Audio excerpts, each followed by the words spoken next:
how to turn on date mode in Bumble.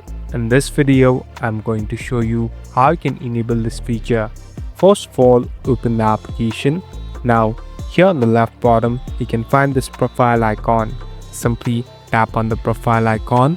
Here on the right top, there's settings. Tap on settings. So now we in this settings interface. Here you can find different options and can even customize it. Here there's a section called date mode. Now simply tap on it, and as you can see, this mode has been enabled. Now you're eligible to have different dates. Now you can go back and all the suggestions will be according to the date that you want to. So you can simply restart the app and you're all set to go. Thank you for watching this video. I hope this video will help you.